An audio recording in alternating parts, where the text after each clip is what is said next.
দেখতে যেমন খেতেও অসম্ভব মজার রান্না কাঁচা কাঁঠাল দিয়ে আজ নতুন আরও একটি রেসিপি আপনাদের সাথে শেয়ার করব।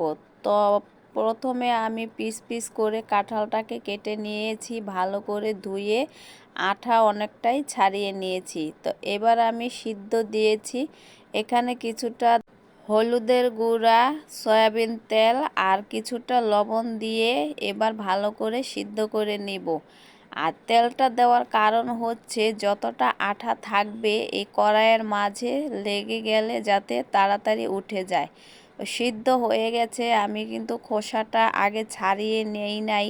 সিদ্ধ হওয়ার পর আমি এটাকে বটি দিয়ে ভালো করে কেটে নিয়েছি, আর খুব সহজেই কিন্তু কেটে নেওয়া হয়ে গেছে। তো যাই হোক, এবার ঠান্ডা করে এটাকে আমি ভালো করে হাত দিয়ে মথে নিলাম।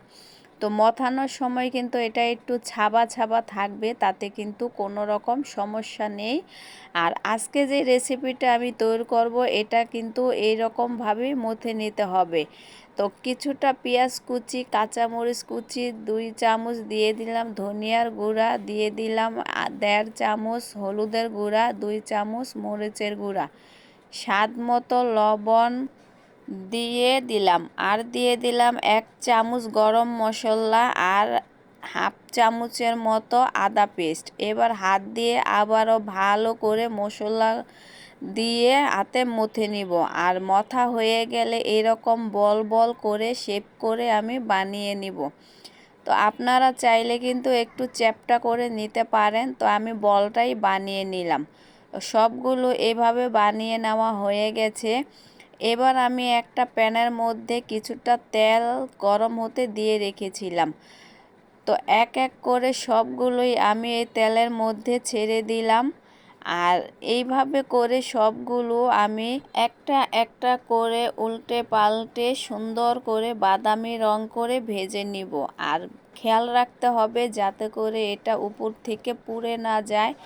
যখনই এটা বাদামি রং হয়ে যাবে তখনই এটা উঠিয়ে ফেলতে হবে। তো সেই ভেজে রাখা তেলের মধ্যেই আমি কিছুটা দিয়ে দিলাম আস্ত জিরা আর 2টা তেজপাতা। এটা যখনই ফুটে উঠবে তখনই আমি দিয়ে দিলাম পেঁয়াজের পেস্ট। আমি পেঁয়াজটাকে পেস্ট করে নিয়েছি, আপনারা চাইলে কুচি করেও নিতে পারেন, তবে আমার মনে হয় পেস্টটা দিলেই বেশি ভালো হয়। তো যখনই পেঁয়াজটা তেলের মধ্যে ভাজা হয়ে যাবে তখনই হলুদের গুঁড়া, মরিচের গুঁড়া, ধনিয়ার গুঁড়া, সামান্য পরিমাণের আবারও গরম মশলার গুঁড়া আর দিয়ে দিলাম স্বাদ মতো লবণ, আদা পেস্ট। তেলের মধ্যে এই সব কিছু এবার আমি ভালো করে ভেজে নিলাম। ভাজা হয়ে গেলে সামান্য পানি দিয়ে ভালো করে মশলাটা কষিয়ে নেব। আর কষানোটা আবারও হয়ে গেলে দিয়ে দিলাম কিছুটা টক দই। আর টক দইটা দিলে এই রান্নার যে একটা স্বাদ সেটা কিন্তু আরও বেড়ে ওঠে।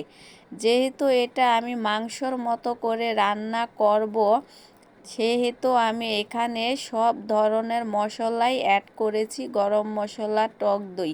তো এটা আমি কাঁচা কাঁঠালের কোরমা রান্না করব। আর এইভাবে রান্না করে খেতে কিন্তু ভীষণ মজা। অবশ্যই কিন্তু কাঁচা কাঁঠালের সিজন থাকতে থাকতে আপনারা রান্না করে খাবেন। আর অসম্ভব মজার এই রান্নাটা। তো কষানো হয়ে গেলে কিন্তু পরিমাণ মতো পানি দিয়ে আমি বলকটা উঠিয়ে নিয়েছি। এবার সবগুলো ভেজে রাখা সেই কোরমাগুলোকে দিয়ে দিব। আর খুন্তির সাহায্যে এভাবে আমি সবগুলো ঝোলের মধ্যে মিশিয়ে নাড়াচাড়া করে দিব, যাতে করে এপাশ ওপাশ এই ঝোলটা পেয়ে ভালোভাবে এটা রান্নাটা হয়। সাথে 3-4টা কাঁচামরিচ দিয়ে দিলাম সুন্দর একটা ফ্লেভারের জন্য। ঢাকনা দিয়ে ঢেকে দেব কিছুক্ষণ রান্না হওয়ার জন্য। বেশি সময় লাগবে না, যেহেতু এটা আমার আগে থেকেই সিদ্ধ করে নেওয়া।